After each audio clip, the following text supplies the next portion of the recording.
मित्रों, इस YouTube channel में आपका बहुत बहुत स्वागत है। यूपी टेट परीक्षा 2026, सी टेट परीक्षा 2026 के लिए सीडीपी के महत्वपूर्ण बिंदु 12 से 18 वर्ष तक किशोरावस्था मानी जाती है, जिसकी शुरुआत 13वें वर्ष से होती है। इस अवस्था में बालक एवं बालिकाओं में क्रांतिकारी मानसिक, शारीरिक, सामाजिक एवं संवेगात्मक परिवर्तन होते हैं। इसलिए इस काल को जीवन के तूफान का काल कहा जाता है। किशोरावस्था शारीरिक विकास का काल है, जिसमें भार, लंबाई और शारीरिक ढांचे में दृढ़ता, किशोर में दाढ़ी और मूछ एवं किशोरियों में मासिक स्राव आरंभ हो जाता है। मुक्त श्रेय वाले प्रश्न विद्यार्थियों में आलोचनात्मक चिंतन का विकास करते हैं। वर्गीकरण सबसे उपयुक्त संज्ञानात्मक कौशल है, जो छात्रों की विशेषताओं और गुणों के अनुसार आकृतियों को पहचानने और समूह बनाने में मदद करता है। राष्ट्रीय शिक्षा नीति 2020 गणित और कंप्यूटेशन सोच के महत्व को बढ़ावा देती है, क्योंकि यह एआई, मशीन लर्निंग और डेटा साइंस आदि जैसी उभरती हुई तकनीकों का आधार है। किसने एडोलसेंस नामक पुस्तक 1904 में किसने प्रकाशित की? स्टेनली हॉल ने। स्टेनली हॉल के अनुसार किशोर में शारीरिक परिवर्तन अचानक होते हैं, उनका पूर्व अवस्थाओं से कोई संबंध नहीं होता।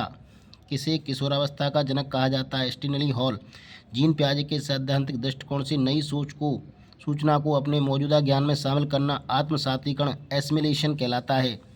रचनावादी शिक्षण विद्यार्थियों को खोज आधारित अधिगम की ओर ले जाता है। प्रगतिशील शिक्षा में बच्चों ज्ञानवर्धक और अर्थ की रचना करने वालों की तरह देखा जाता है। जीन पियाजे के संज्ञानात्मक विकास का सिद्धांत यह बताता है कि पाठ्यक्रम करिकुलम बच्चों की आयु समूह व चरण को ध्यान में रखकर तैयार किया जाना चाहिए। मास्टरी इन चेंज महारत हासिल करने के लिए लक्ष्य निर्धारित करने से छात्र की यह अक्सर योग्यता के वृद्धिशील दृष्टिकोण में बढ़ी हुई आंतरिक प्रेरणा और विश्वास को दर्शाता है। प्रारंभिक स्तर पर गणित की पाठ्य पुस्तकों में अवधारणाओं कंसेप्ट को ठोस से अमूर्त की ओर प्रस्तुत किया जाता है। संज्ञानात्मक विकास का सामाजिक सांस्कृतिक सिद्धांत किसने दिया था? तो ये लेव वाइगोत्स्की ने दिया था। सामाजिक रचनावाद के जनक फादर ऑफ सोशल कंस्ट्रक्शन कौन हैं? लेव वाइगोत्स्की हैं। ये रशियन थे। 1896 से 1934। स्पेशल स्पीच 3 से 5 वर्ष में होता है। प्राइवेट स्पीच 5 से 9 वर्ष में होता है। इनर स्पीच 10 वर्ष के बाद होता है। लेव वाइगोत्स्की के अनुसार संज्ञानात्मक विकास का मूल कारण क्या है? तो ये सामाजिक एवं सांस्कृतिक अन्योन्य क्रिया है, सोशल इंटरेक्शन है। वाइगोत्स्की के अनुसार बच्चे कैसे सीखते हैं? वयस्कों और समवयस्कों के साथ परस्पर क्रिया करके सीखते हैं। वाइगोत्स्की के अनुसार सीखने को किससे पृथक नहीं किया जा सकता? उसके सामाजिक संदर्भ से। किससे पृथक नहीं किया जा सकता? उसके सामाजिक संदर्भ से। वाइगोत्स्की के अनुसार अधिगम क्या है? एक सामाजिक अन्योन्य क्रिया है। किसने भाषा को संज्ञानात्मक विकास में महत्वपूर्ण माना है? वाइगोत्स्की ने। निजी भाषा प्राइवेट स्पीच का प्रयोग किसने किया है? वाइगोत्स्की ने। लेव वाइगोत्स्की के अनुसार बच्चे व्यक्तिगत वाक्य की संकल्पना करते हैं, स्पष्ट करती है कि बच्चे अपने ही कार्यों के निर्देशन के लिए भाषा का प्रयोग करते हैं। किसने कहा? बच्चे का सामाजिक सांस्कृतिक विकास सामाजिक अंतःक्रियाओं से विकसित होता है। वाइगोत्स्की। लेव वाइगोत्स्की के अनुसार समाज संरचना में दृढ़ विश्वास रखने वाले शिक्षक के नाते आप अपने बच्चों के आकलन के लिए किस विधि का वरीयता देंगे? सहयोगी प्रोजेक्ट को। वाइगोत्स्की के अनुसार भाषिक विकास मानव चिंतन के स्वभाव को बदल देता है। जेडपीडी जोन ऑफ प्रोक्सिल डेवलपमेंट का प्रत्यय किसने दिया था? तो ये वाइगोत्स्की ने दिया था। इसकी फोल्डिंग क्या है? सीखने में वयस्कों द्वारा अस्थायी सहयोग इसको फोल्डिंग कहलाता है। जीन पियाजे कहाँ के निवासी थे? स्विट्जरलैंड। बच्चे अपनी समझ से विश्व की परिकल्पना करते हैं, यह किसने कहा है? जीन पियाजे ने। बच्चे के सामाजिकरण की प्रथम संस्था घर, आस पड़ोस और द्वितीय संस्था जनसंचार विद्यालय है। जीन पियाजे के अनुसार किस अवस्था में बच्चों में चिंतन वैज्ञानिक हो जाता है? तो ये औपचारिक सक्रियात्मक अवस्था है, फॉर्मल ऑपरेशनल स्टेज। शैशवावस्था में लड़कों की अपेक्षा लड़कियों में भाषा का विकास अधिक होता है। हरलॉक। भाषा में संप्रेषण के वे सभी साधन आते हैं जिनमें विचारों एवं भावों को प्रतीकात्मक बना दिया जाता है, जिससे उनको अर्थपूर्ण ढंग से कहा जा सके। शिक्षकों को शिक्षार्थियों के बीच व्यक्तिगत भिन्नताओं का सम्मान करना चाहिए और आवश्यकता अनुसार अपने शिक्षण को समायोजित करना चाहिए। विविध पृष्ठभूमि के स्टूडेंट्स को पढ़ाते समय उनके बीच सहयोग एवं समूह बातचीत को बढ़ावा देना चाहिए। स्वीट के अनुसार भाषा ध्वनियों द्वारा मानव के भावों को व्यक्त करती है। खास आमतौर पर सीखने की अक्षमताओं कठिनाइयों वाले बच्चों में एक जैसे दिखने वाले अक्षर और वर्णों को लेकर भ्रम होता है। स्मिथ के अनुसार भाषा विकास की प्रगति जन्म से 8 माह 0 शब्द 10 माह 1 शब्द, 1 वर्ष 3 शब्द, 2 वर्ष 212, 5 वर्ष 2072, 1 से 3 माह 19 शब्द, 18 माह में 22 शब्द, 21 माह में 118, 4 वर्ष 1550 शब्द, 6 वर्ष 2562 शब्द। प्रगतिशील शिक्षा में शिक्षक एक सुविधा प्रदाता एज ए फैसिलिटेटर की तरह कार्य करता है।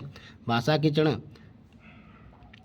कद्रन या रोना, बालक की प्रथम ध्वनि, पहली भाषा, बबलाना या बालाप, 3 से 8 माह, अंग विक्षेप, अंगों के हाव द्वारा समझना। प्रतिभाशाली बच्चे शैक्षणिक, सामाजिक और भावनात्मक सभी क्षेत्रों में उत्कृष्टता प्रदर्शित करते हैं। कोवलबर्ग ने 1969 में नैतिक विकास का सिद्धांत दिया था, जिसमें उसने नैतिक विकास की 6 अवस्थाएं बताईं। पूर्व पारंपरिक अवस्था, शैशवावस्था 0 से 6 वर्ष, नैतिकता का अभाव किंतु सीखना आरंभ। इसके भी 2 भाग हैं, दंड एवं आज्ञा। अहंकार की अवस्था, पारंपरिक अवस्था, बाल्यावस्था 6 से 12 वर्ष, सार्वभौमिक नैतिक विकास। प्रशंसा की अवस्था, सामाजिक विकास के प्रति सम्मान की व्यवस्था। जीन प्याजे के अनुसार पूर्व सक्रियात्मक अवस्था 2 से 7 वर्ष की मुख्य विशेषताएं हैं, प्रतीकात्मक खेल, भाषा विकास, जीववाद, अहमकिनता एवं एकाग्रता। जीन प्याजे के अनुसार बच्चे की इस अवस्था में वस्तु स्तर से समझना प्रारंभ कर देते हैं। संवेदी गामक अवस्था में संवेदी गामक अवस्था 0 से 2 वर्ष तक होती है। मूढ़ सक्रियात्मक अवस्था 0 से 7 से 11 वर्ष होती है। संवेदी गामक पहली अवस्था है। संवेदी गामक अवस्था 0 से 2 वर्ष। दूसरी है पूर्व सक्रियात्मक अवस्था 2 से 7 वर्ष। तीसरी है मूढ़ सक्रियात्मक अवस्था 7 से 11 वर्ष। चौथी है औपचारिक सक्रियात्मक अवस्था 11 से 18 वर्ष। लैब बायोलॉजी के अनुसार बच्चों में संज्ञानात्मक क्रियाओं की भाषा द्वारा सुगमता की जा सकती है। SCL सामाजिक अन्योन्य क्रिया, सोशल इंटरेक्शन, संस्कृति, भाषा। 3 पॉइंट हैं, सामाजिक, संस्कृति और भाषा। तो सोशल, कल्चर एंड लैंग्वेज। प्याजे के अनुसार अध्यापकों को किस अवस्था में क्रमबद्धता से संबंधित प्रश्न हल करने के लिए देने चाहिए? तो मूढ़ सक्रियात्मक अवस्था में 7 से 11 वर्ष। संरक्षण एवं वर्गीकरण की अवस्था है ये। संवेदी गामक इंद्रियों से वस्तु स्थायी 0 से 2 वर्ष। पूर्व सक्रियात्मक अवस्था प्रतीकों से 2 से 7 वर्ष। मूढ़ सक्रियात्मक अवस्था ठोस वस्तुओं वर्गीकरण संरक्षण की अवस्था है। औपचारिक सक्रियात्मक अवस्था कल्पना सामाजिकता की अवस्था है 11 से 18 वर्ष। जीन प्याजे के अनुसार किसी वस्तु के सामने न होने की स्थिति में चिन्हों द्वारा उसे दर्शाकर काम करने की योग्यता क्या कहलाती है? लाक्षणिक प्राकृतता। लैब बायोलॉजी ने बच्चों के विचारों के विकास में किसकी भूमिका को महत्वपूर्ण माना है? सामाजिक अंतःक्रिया को। प्याजे के सिद्धांत में बुनियादी निवृत्तियों को किस रूप में व्यक्त किया जाता है? स्कीमा, मानसिक संरचनाएं। किसके वैज्ञानिक मनोवैज्ञानिक विचारों को विकासवादी मनोविज्ञान कहा जाता है? जीन प्याजे।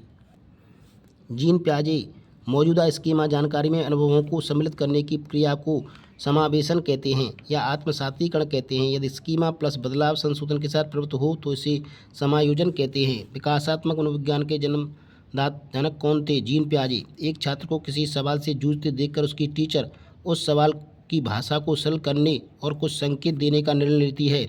वाइगोत्स्की के सिद्धांत के अनुसार इसे क्या कहते हैं? इसे पाड़ देना, इसको फोल्डिंग देना कहते हैं। संकेत देना, इशारे देना, थोड़ा हल करना कहते हैं। विकास से पाँव की तरफ होता है। प्राथमिक कक्षा के बच्चों के लिए निकटतम परिवार प्राथमिक सामाजिकरण की संस्था है। प्याजे के संज्ञानात्मक विकास के सिद्धांत के अनुसार बच्चे मूढ़ सक्रियात्मक अवस्था में चिंतन को मानसिक रूप से प्रवर्तित कर सकते हैं। जीन प्याजे के संज्ञानात्मक विकास की अवस्थाएं: संवेदी गामक अवस्था 0 से 2 वर्ष, पूर्व सक्रियात्मक अवस्था 2 से 7 वर्ष, स्थूल या मूढ़ सक्रियात्मक अवस्था 7 से 11 वर्ष, औपचारिक सक्रियात्मक अवस्था 11 से 18 वर्ष। किस अवस्था में बच्चा पूर्णतः आत्मकेंद्रित होता है? संवेदी गामक अवस्था, सेंसरी मोटर स्टेज। कौन सी अवस्था अतार्किक चिंतन की अवस्था है जिसमें वस्तु स्थायित्व का भाव, जीववाद, सजीव चिंतन जैसे गुण पाए जाते हैं? पूर्व सक्रियात्मक अवस्था। कौन सा सिद्धांत सीखने की प्रक्रिया में चर्चा और वाद विवाद को महत्व देता है? लैब बायोलॉजी का सामाजिक सांस्कृतिक सिद्धांत। व्यवहारवाद का सिद्धांत B.F. स्किनर ने दिया था। नैतिक विकास का सिद्धांत लॉरेंस कोहलबर्ग ने दिया था। सामाजिक संस्कृति का सिद्धांत लैब बायोलॉजी ने दिया था। मनोविश्लेषणात्मक सिद्धांत सिगमंड फ्राइड ने दिया था। किस अवस्था में संज्ञानात्मक विकास का मुख्य परिवर्तन बिंदु कहा जाता है? मूढ़ सक्रियात्मक अवस्था। महारत लक्ष्य अपने कौशल और कार्य को समझ में सुधार करने पर केंद्रित होते हैं, जबकि लक्ष्य प्रदर्शन, उच्च ग्रेड प्राप्त करने या बाहरी पुरस्कार प्राप्त करने पर केंद्रित होते हैं। अभिवृद्धि शब्द का प्रयोग बालक के शारीरिक विकास के लिए किया जाता है। किस अवस्था में स्वसम्मान की भावना सबसे अधिक होती है? किशोरावस्था में। किसने कहा सामाजिक एवं संवेगात्मक विकास के साथ साथ चलते हैं? Stanley hall. वाद विवाद, तर्क, चर्चा ये सभी किशोरों के लिए आवश्यक होते हैं। बच्चों की शारीरिक वृद्धि की दर एवं पूर्व बचपन में उत्तर बचपन की बजाय अधिकतम होती है। स्किनर के अनुसार बच्चों में भाषा का विकास अनुकरण तथा पुनर्बलन का परिणाम है। छात्रों में नैतिक मूल्यों का विकास किया जा सकता है यदि अध्यापक स्वयं उन पर आचरण करें।